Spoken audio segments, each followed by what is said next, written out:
Hey guys, it's Kwana back again with another review. So I am late. I missed Insecure on Sunday nights because Lowkey, your girl, doesn't have a subscription. Let's talk about it.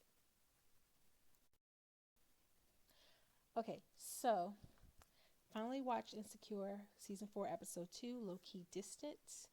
I missed Sunday and was going to watch Monday, but I was watching the Teddy Riley Babyface Part 2 Instagram battle. If you haven't seen it yet, go get your whole life um, with, ooh, child, with that. So I just finished watching this episode and um, I'm kind of in like a daze. I don't know if it's because I'm just tired or because it was so much going on, but I had to break out the notepad. I had to take notes. It was a whole thing. Um, I thought this episode wasn't as good or interesting as the premiere, but that's kind of to be expected um, because I feel like we are having like this slow build to the um, the block party, which obviously is going to be either the penultimate episode of the season or the season finale episode. And so, um, watching the countdown clock. Ooh, sorry, y'all. Um,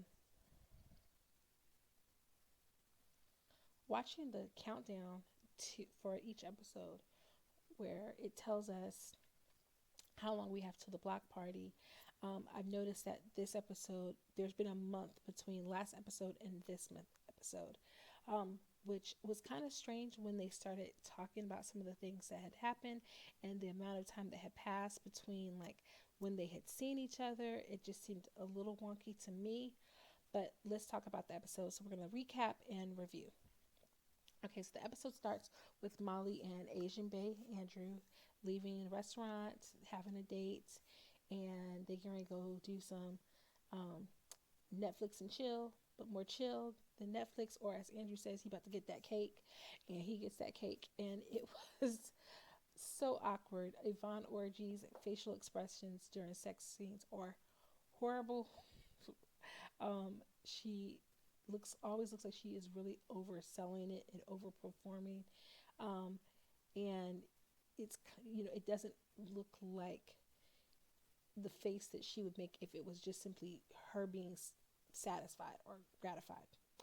But anyhow, it's HBO, so they're gonna throw in some sex scenes. And then we get Issa and Condola planning out the block party space, and you get to see kind of that gentrification that's going on in the neighborhood, change of management signs, shops being closed down. And so when Issa finally gets together with the girls, it's Halloween, and we are 3 months from the block party. I really liked the scene with Issa and the girls hanging together. I really wish that they would spend a little bit more time kind of investing in the relationship between Issa, Molly, Tiffany, and Kelli, because I feel like we had some good episodes with them last season and season 2 and season 3, and we haven't really gotten that as a fulfilling time spent together really investing in the nuances of their relationship together. But I thought that was a great scene. I thought it was cute, the little nods to like black excellence. You had Tiffany playing Cleopatra, you had Kelli playing Nisi, Halle Berry's character from Baps, you had Issa playing Rachel, the girlfriend of Lawrence Fishburne's character in School Days, or one of the Jigaboos. And then, of course, you had Molly playing Isis, one of the Clovers in Bring It On. So I thought that that was really, really cute. Um, I think that's one of the things I dislike about the season, and the fact that there's so much time spent between making the seasons, because you get these time marked episodes that don't fit the release. And I always like it when a show can release around the same time as those time marked episodes. So it's just a little bit of a thing that I dislike, but I thought it was still a cute episode. Um, then we have Issa in her sex scene with the TSA Bay Calvin, uh, which I thought was actually a better sex scene with her being upside down, because the muscles in her face and her neck looked more natural, looked like she was really expressing and feeling. Um, but it was uncomfortable to watch. And then I had to pause. I had to pause the TV when the condom fell out of her cha-cha.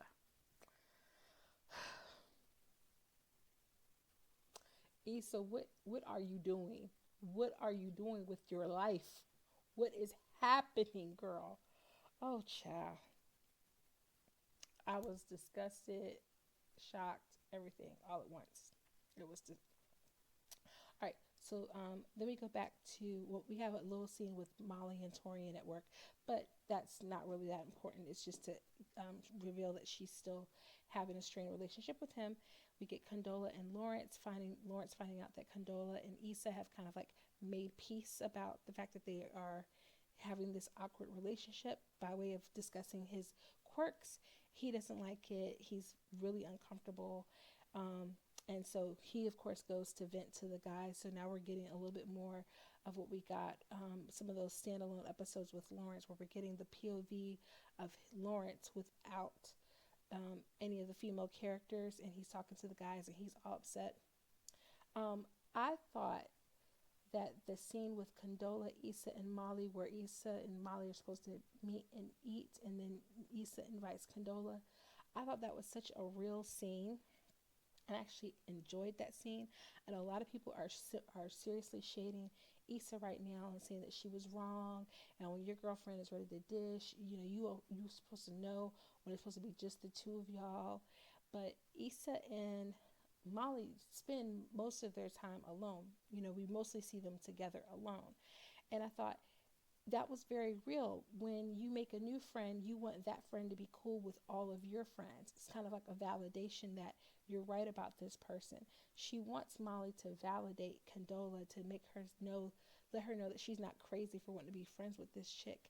And I think that if Molly wasn't so insecure about having to share her friendship with Issa, then maybe they could accept Condola. Now, let me pause, because I don't necessarily think that Issa needs to be friendly with Condola, being that there's that relationship. But if she without Lawrence, if she was just a regular chick, then you want to be able to bring this new person that you appreciate into the fold and have them mesh with the person who is your biggest supporter. So I was really sad about how that scene played out, because it was another one of those instances where I feel like we lose the opportunity to build strong female bonds. We then have Lawrence. Lawrence was completely out of pocket when he rolled up on Issa's house and was like, I need you to not have my name in your mouth, basically. He was so out of pocket, and he should have took that up with his new boo, especially because you can't control her or Issa's relationship. They have a relationship that exists without you.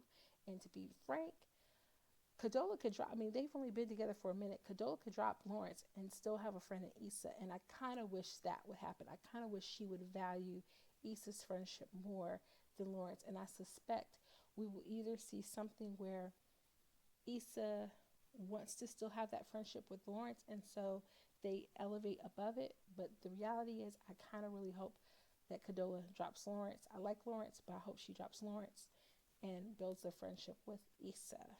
But Issa is hella messy, so let's not go too crazy with that. We get more Molly and Andrew. Molly doesn't know how to make gumbo. Why would you try to make gumbo and you don't know how to make a roux? Let's just have a RIP moment for Andrew's poor body and the hypertension he now will have to deal with because of the salt that she put in the gumbo. And he still, bless his heart, they still ate the gumbo. Because I'd have been like, you want to order a pizza? I thought that I can't tell with Molly whether she's valuing the sex or just the desire for a relationship, because in many ways, even though she's giving him space to decide what he wants to do, she's trying to force a relationship with someone who doesn't want one. You had the fact that he admitted that he was seeing other women. In the last episode, a month has gone by, you're still dating him, and now you're trying to force him to talk to you about his life. Girl, do not beg anybody to love you, okay? Simple as that. But, he's cute and all, so we'll see. Maybe, I'll fall back. Um, but finally, we get her and Issa on their self-care Sunday. I like that they're making that a thing, and that we're getting a little bit of that every episode, I guess, until they fall out. But Issa downplays the importance of what Molly is going through and chalks it up to you are never happy. And of course, we see the hypocrisy in this because Issa confesses that TSA Bay got 2 kids and one on the way. So you got somebody who has a minimum job, which, hey, I am a teacher, so far be it for me to talk about anybody's job, but he's not doing anything for you. Stability wise, y'all are not dating, y'all not in a real relationship, and he got 2 kids and a baby on the way, which means he got a baby mama out there in the streets. Child. And it's like we go back and forth with the hypocrisy between the two of them, and yet in all the ways that Issa is growing, especially with her relationship with Condola, she is sliding back in many ways. And it's this, like I said last on the other video, it's this cycle. It's a cycle of the insecurity and this cycle of like not growing and not truly learning from past mistakes. Issa is no better off than she was season 1 after her breakup with Lawrence. She's still dealing with messy men. She's still doing messy things, and she's still calling out or disrespecting her friends for their choices when their choices are not nearly as messy as her own front door. So those are my thoughts about the episode. I thought it was a good episode, but it felt short. It felt like they could have done more. The 30 minutes are barely working, and especially because you jump back and forth between so many characters now, and the world is so expanded. And I'm going to say it again, louder for the people in the back. We want more Kelli per episode. That's on God. We want more Kelli. More Kelli every episode. Give the people what they want.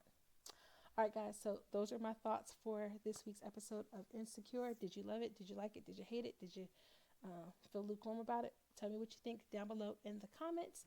And if you liked this video and you agreed with anything I said here today, please do me a favor and hit the like button. Please subscribe to my channel for more content.